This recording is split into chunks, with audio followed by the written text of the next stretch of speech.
ఖమ్మం జిల్లా పర్యటనకు వస్తున్న ముఖ్యమంత్రి రేవంత్ రెడ్డికి సిపిఐ కీలక డిమాండ్లు చేసింది.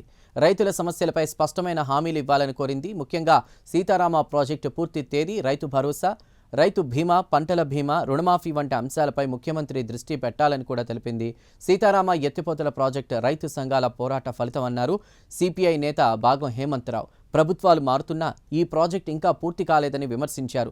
బడ్జెట్లో తగిన నిధులు కేటాయించకుండా హామీలు ఇవ్వడం వల్ల ప్రాజెక్టు వ్యయం పెరుగుతోందని అన్నారు.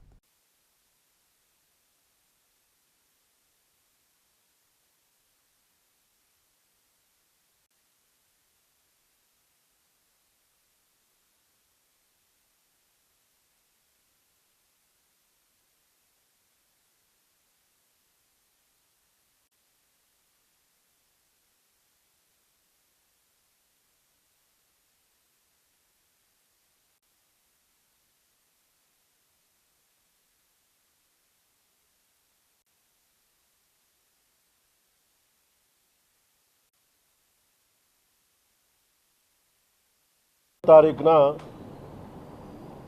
తెలంగాణ రాష్ట్ర ముఖ్యమంత్రి రేవంత్ రెడ్డి గారు ఖమ్మం జిల్లా పర్యటనకు వస్తూ ఉన్నారు. ఈ ఖమ్మం జిల్లా పర్యటనకు వస్తున్నటువంటి సందర్భంగా ఈ జిల్లాలో దీర్ఘకాలికంగా ఉన్నటువంటి సమస్యలు, దాంతోపాటు ముఖ్యంగా రైతుల యొక్క సమస్యలు, రైతు ఆశీర్వాద సభ పేరుతోటి సభ నిర్వహిస్తూ ఉన్నారు.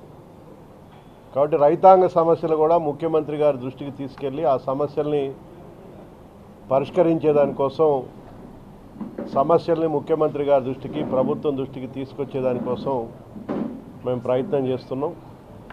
ముఖ్యంగా సీతారామ ప్రాజెక్టు ఇది ఖమ్మం జిల్లా ప్రజలకి, ఖమ్మం జిల్లా సాగునీటి రంగానికి ఇది ప్రధానమైనటువంటి ప్రాజెక్టు. గోదావరి జలాల్ని వినియోగంలో తీసుకొచ్చి దుమ్ముగూడెం ప్రాజెక్టుని కట్టాలా, దాని ద్వారానే ఖమ్మం జిల్లా, ఉమ్మడి ఖమ్మం జిల్లాతో పాటు ఒక 8 లక్షల ఎకరాలకి సాగునీళ్ళు వస్తాయని చెప్పేసి అనేక సంవత్సరాలుగా పోరాడాం. ముఖ్యంగా భారత కమ్యూనిస్ట్ పార్టీయే మొట్టమొదటిగా సిపిఐ పార్టీ ఈ సమస్యని ఆనాడు ఉమ్మడి ఆంధ్రప్రదేశ్ రాష్ట్రంలో మా రైతు సంఘ నాయకుడైనటువంటి కొల్లి నాగేశ్వరరావు గారు ఆమరణ నిరాహార దీక్ష చేస్తే ప్రభుత్వం గోదావరి నది మీద ఎత్తిపోతల పథకాలని ప్రారంభిస్తామని ఆనాడు హామీ ఇచ్చారు ఉమ్మడి రాష్ట్రంలో. ఆ తర్వాత కూడా అనేక ఆందోళనలు మా పార్టీతో పాటు వామపక్ష పార్టీలు అనేకం పోరాటం చేసినటువంటి ఫలితంగా దుమ్ముగూడెం ప్రాజెక్టు సాకారమైంది. కానీ ఇప్పటికి కూడా ఆ ప్రాజెక్టు ప్రభుత్వాలు మారుతూ ఉన్నాయి. రాష్ట్ర విభజన అయింది. రాష్ట్ర విభజన అయిన తర్వాత కూడా మూడో ప్రభుత్వం ఇవాళ అధికారంలో కొనసాగుతుంది. ఒక అడుగు ముందుకి 2 అడుగులు వెనక్కి అన్నట్లుగా ఉంది దాని సంగతి పరిస్థితి. ఇప్పటికీ అది పూర్తి కాలే. తెలంగాణ రాష్ట్రం ఏర్పడిన తర్వాత కూడా 2024కి ఆ ప్రాజెక్టు పూర్తి చేస్తామని ఆనాడున్నటువంటి ప్రభుత్వం చెప్పింది. ఈ ప్రభుత్వం కూడా 2026కి పూర్తి చేస్తామని చెప్పారు. 2024 అయిపోయింది, 26 అయిపోయింది.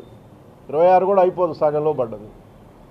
ఇంకా ఆ ప్రాజెక్టు 50% కూడా పూర్తి కాలేదు. ఒక్క చుక్క కూడా, ఒక ఎకరానికి కూడా నీళ్ళు వచ్చినటువంటి పరిస్థితి లేదు ఇప్పటివరకు. అంచనాలు మాత్రం పెరుగుతున్నాయి. 11,000 కోట్లతోటి మొట్టమొదటి సీతారామ ప్రాజెక్టు 11,350 కోట్లతోటి అంచనాలతోటి ప్రారంభమైంది. అది 13 అయింది, 15 అయింది, ఇప్పుడు 19,325 కోట్లు. గత సంవత్సరం ఈ ప్రభుత్వం వచ్చిన తర్వాత దాన్ని రివైజ్ చేశారు. కానీ ప్రాజెక్టు అట్నే ఉంది. బడ్జెట్లో కేటాయింపులు కూడా టీఆర్ఎస్ ప్రభుత్వం మా ప్రభుత్వ హయాంలో 1000 కోట్లు ఖర్చు పెట్టినామని చెప్తున్నారు. వీళ్ళు వచ్చినాక వీళ్ళు మేము ఖర్చు పెట్టినాం, మేము పూర్తి చేస్తున్నాం, కానీ నీళ్లు రావట్లేదు. ప్రాజెక్టు ఎక్కడ పరిస్థితి అక్కడే ఉంది. మొత్తం ప్రాజెక్టు పాలేరు దాకా లింకు అసలు 13, 14, 15 ప్యాకేజీలు ఇంకా పూర్తి కాలేదు.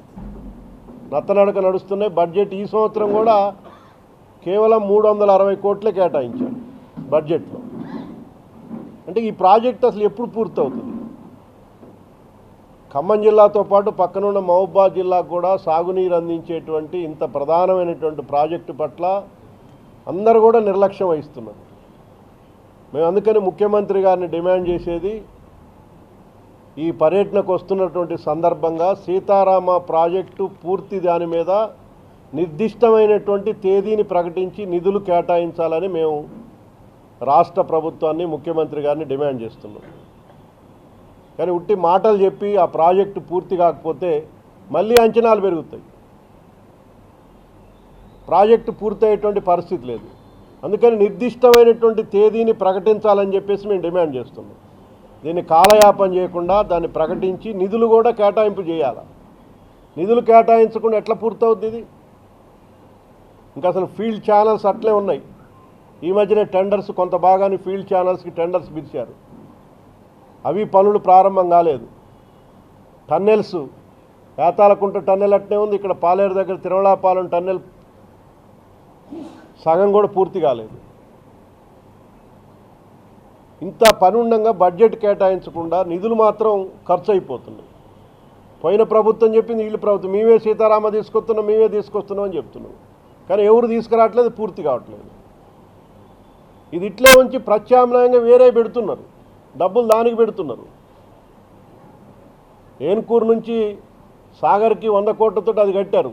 దుమ్ముగూడెం సీతారామ ప్రాజెక్టు పూర్తయితే ఏన్కూరు నుంచి అది ఉండాల్సిన పని లేదు, అసలు అవసరం లేదు దాన్ని. మళ్ళీ పాలేరు నుంచి పోయేది మళ్ళీ సాగర్లో నీళ్ళు అట్టే. ఇప్పుడు ఏదో ఇది పూర్తయిన దాకా అదని చెప్పి అదేదో చేశారు, పూర్తి చేశారు కాలువ. ఏం ఉపయోగం అయితే జరగలేదు ఇప్పటివరకు అయితే.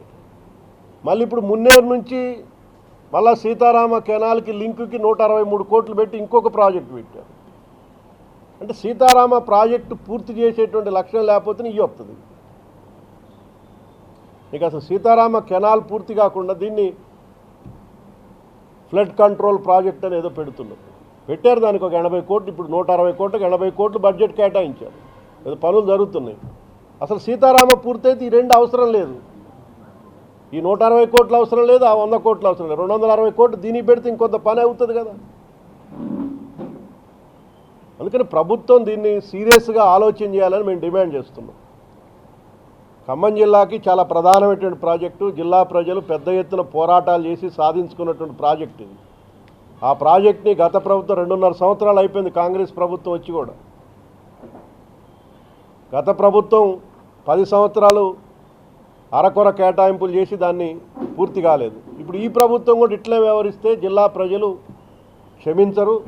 అందుకని ముఖ్యమంత్రి రేవంత్ రెడ్డి గారు రేపు 30వ తారీఖు జరిగేటువంటి సభలో దీని మీద స్పష్టమైనటువంటి సీతారామ ప్రాజెక్టు మీద ఎప్పట్లోగా పూర్తి చేస్తారు, నిధుల కేటాయింపుకు సంబంధించి స్పష్టమైనటువంటి ప్రకటన ఇవ్వాలని మేము ఈ ప్రభుత్వాన్ని డిమాండ్ చేస్తున్నాం.